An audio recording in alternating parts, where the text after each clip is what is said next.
right, folks. Today's guest is a real fucking icon. This dude has survived more explosions than Michael Bay's hard drive. He's led covert missions in the Andes, the Himalayas, and one time through a Saturday morning cereal commercial. You know him as Duke, first sergeant of the original G.I. Joe team. But what you don't know is that he's seen the real playbook, how cartoons, toy lines, and laser rifles turned into a billion-dollar psyop. Welcome to the Clone Rogan experience, baby. Let's dive into it. All right, Duke, break it down. G.I. Joe. Where the hell did this all start? It started with Vietnam. Not the war itself, the aftermath. America had taken a hit. Trust was low. The Pentagon and Madison Avenue both knew. The next generation needed a new kind of soldier. Not one soaked in jungle mud, but one made of plastic, pumped full of ideals, and packaged with a kung fu grip. Wait, so the action figures came first? Yep. Hasbro launched the first G.I. Joe line in 1964, back when I was still just a sketch on a napkin. These weren't dolls. They were action figures. That was the whole marketing breakthrough. But it wasn't until the 1980s, after Reagan deregulated kids' TV, that things exploded. Suddenly, toy companies could create cartoons just to sell toys. That's when I came in, 1983.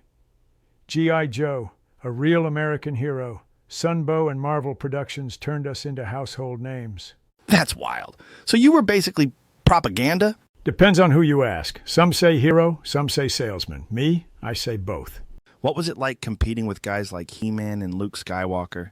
He-Man had magic. Star Wars had space wizards. We had discipline. It was brutal behind the scenes. Ratings, toy sales, lunchbox saturation. We fought every day, off-screen and on. But we had an edge. We were grounded in reality. We had jets, tanks, and a real-world enemy. Not Skeletor, not Darth Vader. Cobra. You guys dropped PSAs too, right? Exactly. Every episode ended with one. Knowing is half the battle. It wasn't just a slogan. It was insurance. We told parents, this show is good for your kids. It worked. So you're saying He-Man and Star Wars weren't just competition. They were like ideologies? Exactly. Picture it. Star Wars was the mythological frontier. Mystics in robes, destinies, good versus evil in space. He-Man, that was power fantasy. Barbarian muscles, magic swords, no rules. But G.I. Joe, we were the system. Boots on the ground, protocols, chain of command. We told kids, you don't need a lightsaber. You need a team. That scared some people. Duke, can you tell me who? Companies, politicians, think tanks. We were built to show the American ideal in motion. Organized resistance, honor, sacrifice. But as that message got popular, others tried to hijack it. Cobra being the first. Let's talk about the commander. What's the deal with that guy? Cobra Commander.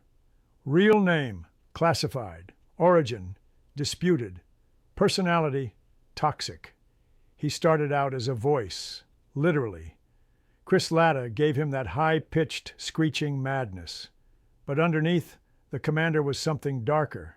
He wasn't about world domination. He was about chaos, economic destabilization, mind control through pop culture. His favorite weapon? Confusion.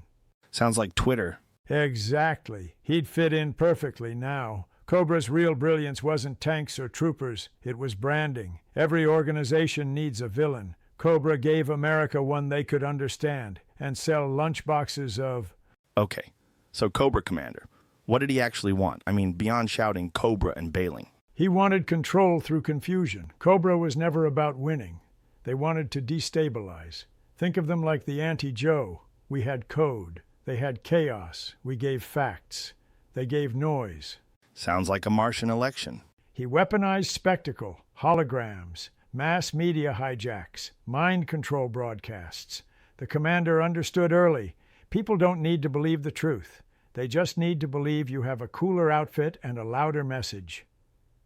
Were there any real-world inspirations? Cobra was cooked up with ingredients from real authoritarian movements, but filtered through a neon 80s lens. They had their own twisted internal government, a financial wing called Extensive Enterprises, tech from Destro's arms dealing, and propaganda units rivaling Cold War states. And G.I. Joe's job was to stop that? No, our job was to outlive it. That's why we didn't kill him in the cartoon. The war with Cobra was meant to be endless, because as long as Cobra exists, so does G.I. Joe. It's an eternal tension, order versus disorder, belief versus manipulation.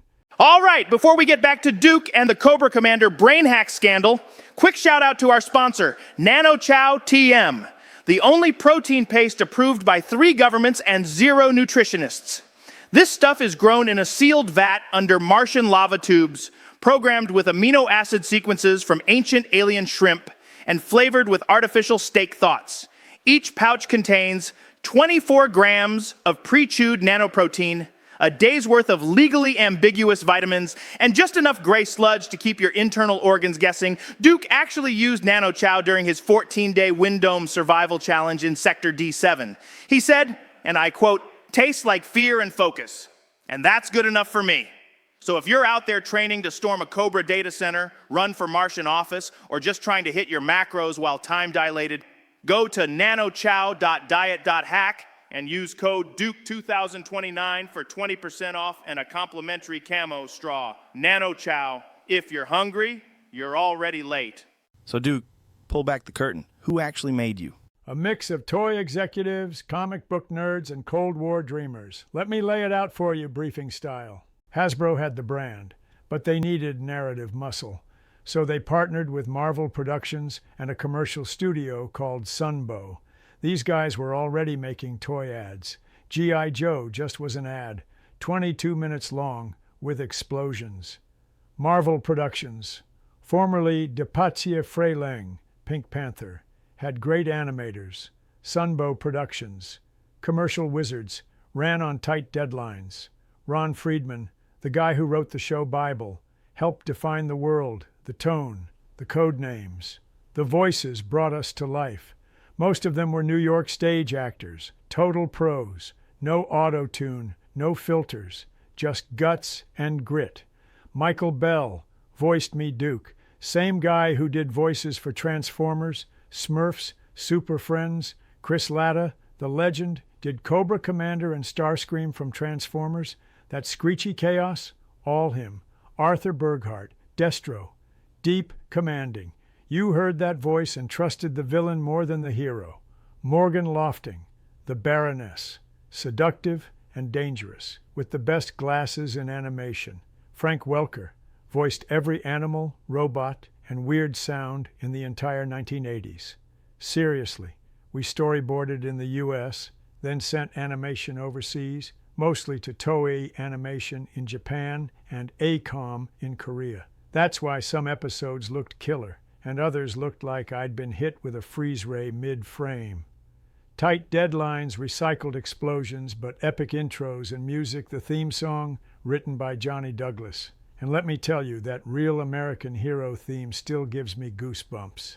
We didn't launch with a full season. That was tactical. First came the 1983 Mass Device 5-part miniseries. Then Weather Dominator, Pyramid of Darkness, like mini-movies. They aired them in prime time to build hype, then dumped them into Saturday morning syndication. It worked. By 1985, we were printing money in the shape of toy accessories. The writers weren't just cranking out episodes, they were shaping a narrative philosophy. You had guys like Buzz Dixon and Steve Gerber, who did Howard the Duck, pushing boundaries. They weren't just writing for kids, they were sneaking in real themes: loyalty, personal sacrifice, mind control, identity. Some episodes dealt with clones, brainwashing, PTSD, totalitarianism, all in between toy commercials. And we ended each one with a PSA, like dessert after a punch to the face.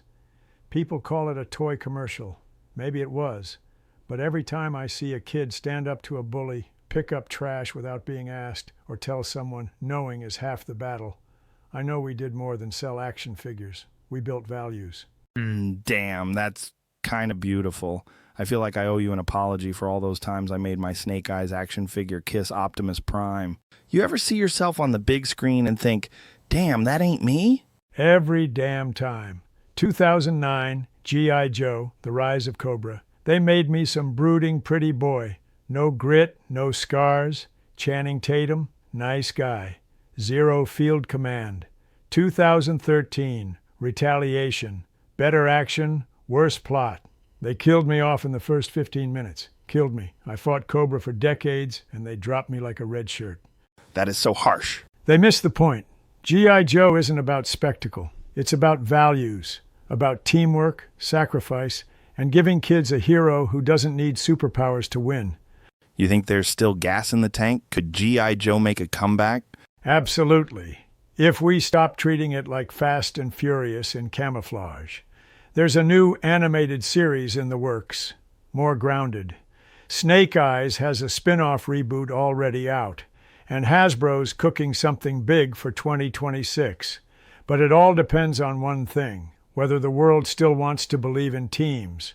Not lone wolves, not anti-heroes, teams. G.I. Joe was never about me. It was about us. You've been through it all, man. Cartoons, comics, action figures, movies, memes. How do you see your legacy? I mean, people still care. Some of them care a lot. I've met fans in wheelchairs, on military bases, at Comic Cons, in elementary schools. You know what they all say? G.I. Joe taught me something. Sometimes it's something small, like not playing with fire. Sometimes it's huge, like joining the army because of us. And yeah, that freaks me out a little. I'm made of ink and plastic, but I represented something real. I've seen a guy who tattooed my face on his calf, a woman who built a full-size weather dominator in her garage, a vet who brought my action figure on 3 deployments. It's humbling. G.I. Joe isn't just nostalgia, it's personal. We normalize teamwork, diversity, sacrifice. Before it was trendy, we had black leadership, Roadblock, women on the front lines, Scarlet Lady J, characters with disabilities, Lieutenant Falcon with PTSD, Snake Eyes with injuries. It wasn't perfect, but we tried. We showed kids they could be more than lone wolves or chosen ones. They could be useful, disciplined, trusted, even if they were just the guy holding the wrench. There's more story to tell, but it can't just be louder, faster, shinier. We need a G.I. Joe for this generation, not just soldiers, rescuers, problem solvers, tech warriors, peacemakers. Imagine a series that talks about mental health, cyber warfare, climate disaster, and still ends every episode with, Yo, Joe. There's power in that. G.I. Joe's not about being the best. It's about showing up, standing firm, and protecting people who can't protect themselves. We taught that in 22-minute toy commercials. And if we did that right, even once, then it was worth it. Wow, Joe, what a great story, man. Okay, Duke, real talk. Why'd you come out of retirement now? What's the mission? Simple. I'm running for Martian Governor General. Cobra's back, and they've gone interplanetary. They're not storming fortresses anymore. They're buying data centers. You think that free Martian Wi-Fi is just slow? It's encrypted Cobra broadcast latency. Wait, you're running for office, like actual office? Not for glory, not for power, for stability. The Martian colonies are vulnerable. Terraforming errors, clone rebellions, TikTok riots. I'm the only candidate who's been through this before. 1985. Cobra tried the exact same thing, but with blimps. This has been the Clone Rogan experience. Thank you, Duke, for sharing your wisdom. Vote smart, question candy, and remember, knowing is half the battle. The other half is probably a mind control algorithm running on Cobra Cloud. Bye, everybody, and see you next time. Same timeline. It's the Clone Rogan Show.